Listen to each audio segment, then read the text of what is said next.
When the things you seek have been lost to time, look no further. We can go get them. We're Murphy's Inc. Murphy's Inc. is not responsible for time paradoxes, historical retaliation, or other risks related to the delivered artifact. Any inquiries regarding the company's liability or tax information will be answered in time. Previously on Murphy's Inc., our two agents, Daphne and Michael, were given the job of a lifetime: retrieve the set stalker from the famed explorer Eric the Red. They've done their research and made preparations. The only thing left to do is jump.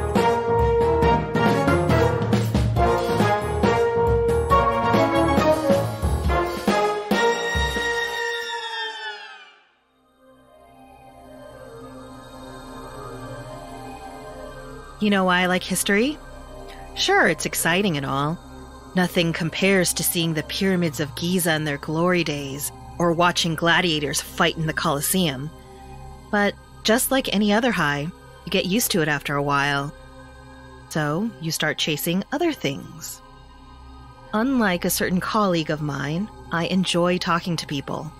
Takes my mind off of whatever stress I've got at that moment. Keeps me grounded.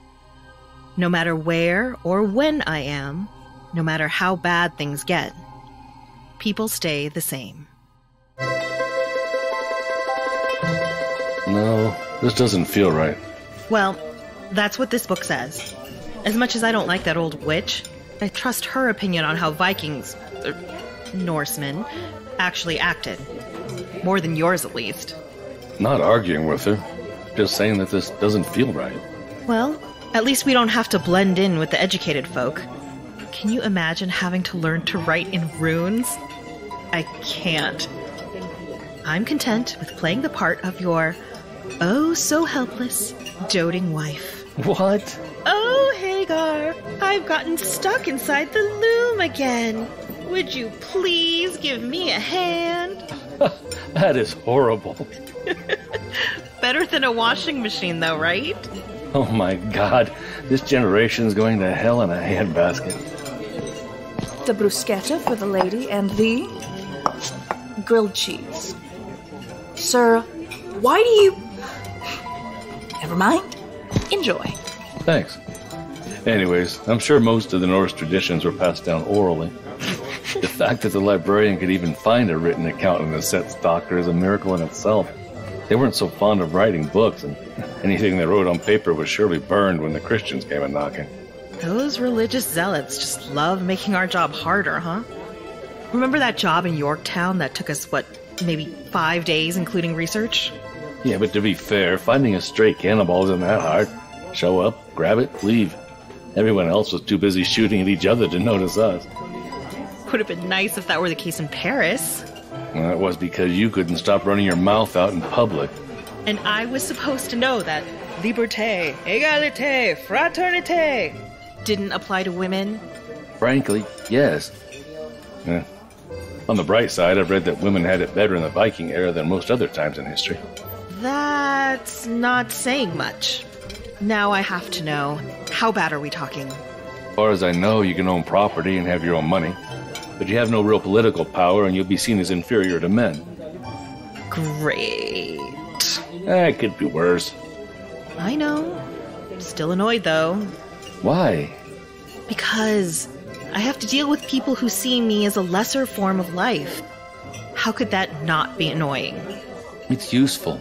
They don't have their guard up around you. You'd think that. But whenever I talk to someone back then, I can't shake the feeling that they don't see me as a person. Like they're talking to a pet or something. The scary thing is that if I were born in those times, I'd just see it as normal. Try not to think about it too much. The people we meet, they've been dead for generations. Their beliefs are not applicable to the way we live now. Their beliefs are more common today than you think, just under different masks. Well, I don't know that... Let's just go. I'm sure everyone's waiting for us. No. Your belt goes like this. You're still tying it like someone who knows what they're doing. Remember, you're a peasant. You're ignorant. Stupid if need be. Like he isn't already? And don't even get me started on you. Are you princess or sheepherder's wife? And are you wearing perfume? Que parle. The Vikings were clean, but not that clean. They bathed a bunch, didn't they? Well, once a week. Dirty-ish by our standards, but unusually clean to the ancient English. The point is, we need to get you to a little dirty. Here, I'll be back. Okay. Anything else we need to know about the Vikings? Since we're on the topic of their hygiene, seems like they were one of the first Western civilizations to use combs. Archaeologists have also dug up a fair share of tweezers, razors, and even dedicated ear cleaners. Anything non-hygiene related? They used honey as a sweetener? Anything useful? There. And here. Hey, a little more please. there. A little more here. And we are done. You both look like proper Viking peasants. Tell me, how do you feel? Yeah, never better. Was that really necessary? Well, it was much quicker than if I were to ask. And in any event, you will be incognito.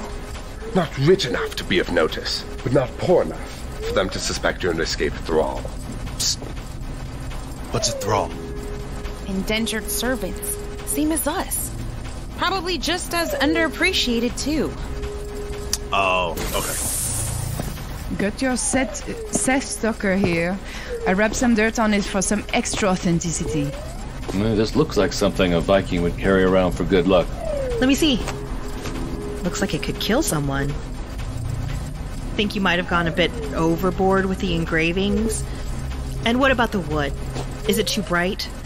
Was the spear point that sharp? The runes look a little Glad elementary. you appreciate the work we put in. We collaborated with that creepy librarian to make sure it met all the parameters. Trust me, we did our best with what was given. Well, let's hope it works. Getting caught with the duds the last thing we need in Viking land. Whatever you say. Machine's ready to go. Ready whenever you two are. Thanks, Gleason. We've just got to verify a couple more things before we go. Did you get the translators updated? I sure did. Here you go. Fine piece of jewelry, yeah? You can thank our tailor for that. You're welcome. The new models still clip onto your earlobes, but now they detect voices from a much farther range. In addition, I've integrated the entire return console into their CPUs. No more fumbling around with a backpack if you don't need it. Amazing. Daph, I'm also calling in that favor you owe me from last week's poker game. Bring me back a taste of that real meat, and we'll call it even. Fine, but I still say you cheated that last hand. Not so fun being the errand boy, is it? What was that? Don't mind him, Daff. He's just been through the machine a few too many times. Left a few brain cells in the 15th century, if you know what I mean. Do you have a death wish? Pick your battles and live to fight another day. It had to be said. And we have to get paid. Hey, intern 2. That was awfully rude of you to say. I'm sure you didn't mean it, did you? Yeah. I would really appreciate it if you apologized. It would mean a lot to me. Mission comes first, you two. Cut the drama. Daff, get your butt into the machine or Mako's going to be stuck in the past without someone who can talk to people. Fine. Here we go. The hell was that? Hey, Gleason, what's with the machine? Don't worry about it. Shouldn't be anything problematic. It's just... That doesn't sound... There's always a chance a job goes wrong. We, well, Michael mostly, call them snags in our line of work. A snag doesn't have to be something immediately critical to the mission. It can be as inconsequential as forgetting to use the restroom before stepping into the machine, or something more serious, like accidentally ingesting a cocktail of Victorian-era medicine. Don't ask me how the second one happened. It was one of the previous interns. They're retired now. What is this horrid noise? Listen! What's going on? Working on it. Hey, is that... Murphy? Gleason, what's wrong with the machine? In the middle of something.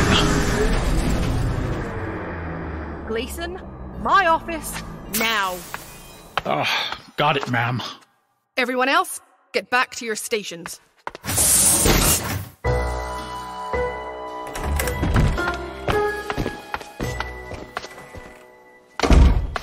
What happened out there? I don't know, ma'am. Those fluctuations were unlike anything I'd ever seen in all my years working here. You didn't pick up on anything beforehand, at all. Something like this just doesn't happen out of nowhere, Gleason.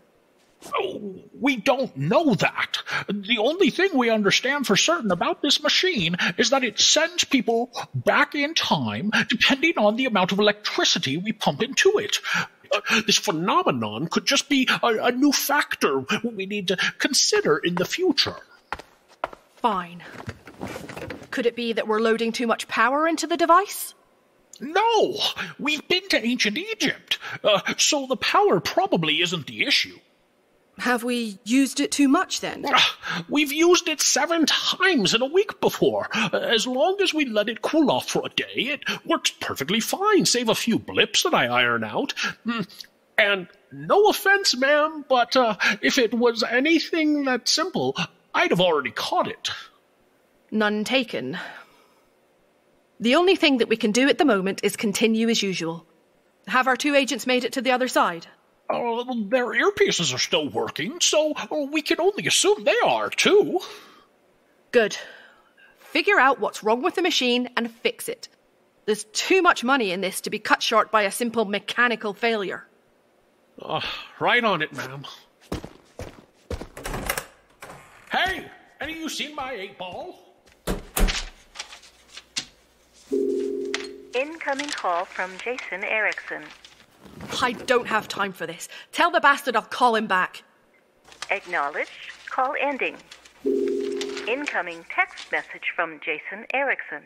I swear to God. Fine. What does it say? Jason Erickson's message says, Murphy, you told me this would be an easy job. Call me back right now, and don't call me a bastard, you Enough. son of a... Just get him in my office. Understood. Contacting Jason Erickson's Sylvia unit. Please hold.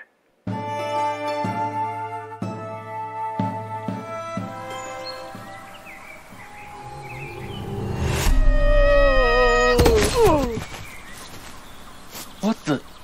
Daphne, you alright? Get off me, Michael. Oh, God, where's my earpiece? Help me find it. Don't see anything over here. How did it come off? Oh, I don't know. Maybe the 15-foot fall had something to do with it? Come on. I'm not getting stuck here for the rest of my... Oh! Found it. I found it! Yes! Ugh. Philippe's gonna be pissed when we bring these costumes back. Michael? Something was off with the machine. Didn't you hear it? Yeah. Guess we're lucky we didn't end up in the middle of the ocean. Yeah, lucky. At least we made it in one piece. It's a lot more quaint than I expected. Quaint? Well, the Romans had more going for them than this, and they were around earlier, right? Well, as far as I know, the Vikings were less archaeologically concerned than the Romans. Mostly raided and pillaged, along with some farming and trading in between. Great. A bunch of poor, bloodthirsty farmers and sailors. Oh, and remember not to say anything about God around them. Ow! What the... Wait, isn't this Gleason's 8-ball? That's not right. It should have just been us. How'd that get here? Hell if I know. Not a good sign, though. Let me see.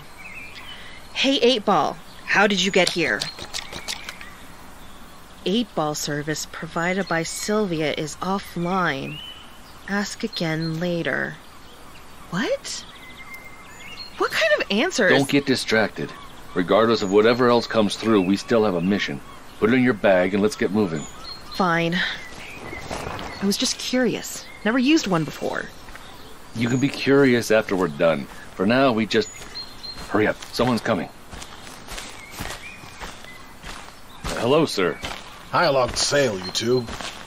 Where be that fancy accent of yours from? Up north in the land of Svalbard. Svalbard. Never heard of it. And I've been all over the north. It's small and out of the way. Farther north than any of the mainland countries. Ha! Too cold for even my own blood. What brings you to these parts? Migrating where it's a tad warmer? We're married. Mm-hmm. We've been traveling for so long and we're tired. Do you think you could point us in the direction of the best inn in town? Well, you ain't got much choice. There's only one. The Shouting Trout. See those buildings down there near the docks? Keep walking and you won't be able to miss it. It's the tallest one in the area. Thank you, sir. May your waters be calm and your winds stay steady.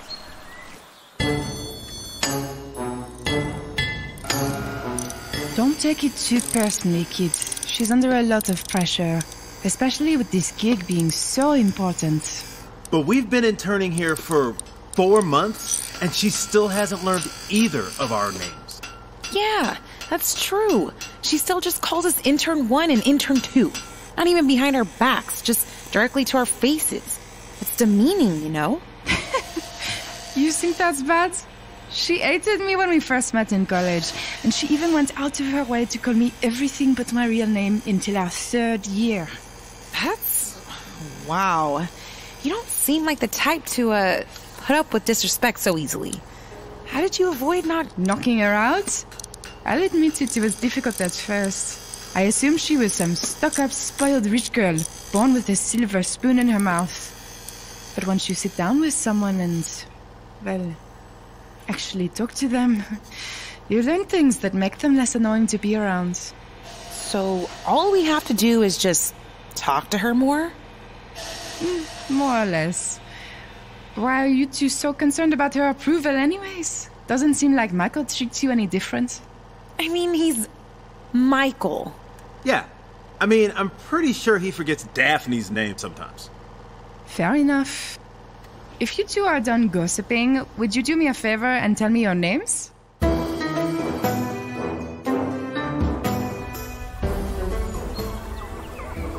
The Shoutin' Trout. Can't say it's not a creative name for a tavern. You wouldn't believe some of the ones I saw on leave.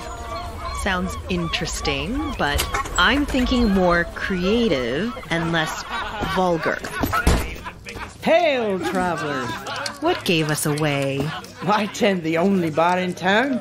I know everyone who lives here by name, and I've never seen you two before. Good catch. You seem to have your finger on the pulse of the community. So tell me, are there any big events going on? Anything interesting coming up anytime soon?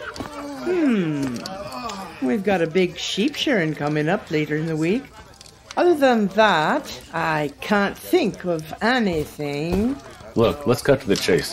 Any word on Eric the Red's whereabouts? Shh! You're trying to ruin my business? People will clear out if they hear that name. If you keep it down, I'll tell you when he arrives. We have a deal? Fine. When's he coming? Well, I don't know exactly when, but you can bet he'll be barging through that door as soon as he touches down. I'm just praying to the gods that he doesn't cause too much damage this time. Sounds like a real tough customer. Huh, you don't know the half of it. But he pays good money for his drinks, and somehow, mercifully, the damage he causes always gets paid for. So, there's not much I can say. I'm certainly not going to get in his face about it. That's how you lose your head. Literally. Now, can I offer you two some tall flagons of mead to keep you company? You don't have to ask me twice. Daphne, focus. What? I'm just blending in. You're going to make people suspicious. asking all those questions like an overworked spy. Fine, I'll be social. Your drinks. So if you don't mind me asking, why are you looking for that red bastard? Why does it matter? Michael? I'm a curious woman. Consider it a payment for the drinks, seeing as you ain't carrying a penny purse. I'm looking for work. Heard he's been searching for some helping hands. And where'd you hear this from, eh? Been a lot of inns on our trip. Everyone's heard of the Red. Fair enough. The curiosity sated for the moment. Where did you hear this? Call it a hunch. In any job, there's always something that needs to be done and never enough manpower to go around. I'm guessing you gained that nugget of wisdom from your time in the military? Nope. Retail. You worked retail? Is that so surprising? I don't know, kinda. I can't really picture you scanning stuff and dealing with the public all day. Made me miss the military, not gonna lie. Standing around on base for the whole day is a lot less stressful than dealing with maniacs who can't read a coupon. You mean the customer's not always right? Very funny. Going down to the docks. You staying here? Yep. Don't worry about me. I'll just work my magic amongst the common folk. Hey, you were looking for the Red, right? Yes. Is he in town? Take a look over there, lass. His right-hand man just walked in. And there we go. Doing what we do best. It's amazing the things you get used to once you've seen enough of it. At this point, stepping through time is like taking a stroll down the block.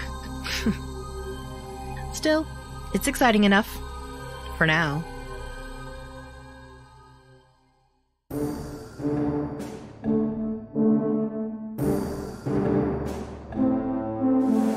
Murphy's Inc. was created by Milliam Chan. This episode was written by Austin Dye and Tara Eon. Directed by Tara Eon and Scott Young. Produced by Milliam Chan, Mark Helton, James Devereaux Lewis, Austin Dye, and Tara Eon. Audio editing and effects by Joe Bly with Kiana Music. Original music by Louis Palfrey. This episode featured the voice talents of Kirsty Harrison as Murphy, Jenny Helton as Daphne, Shandon Loring as Michael, Mark C. Helton as Gleason, Carrie Hampton as Hart, Quinn Cavarata Jenkins as Philippe, Stephanie Bauman as Intern 1, James Devereaux Lewis as Intern 2, Caitlin Cole as the server, with Anita Kelly as Sylvia, Tyrus Rayner as the sailor, Catherine Hampton as the innkeeper, and I'm Michelle Calhoun, your announcer. This series is proudly produced by 97 to Now Productions. For more information about the show, please visit our website. Tune in next time as Murphy's Inc. continues.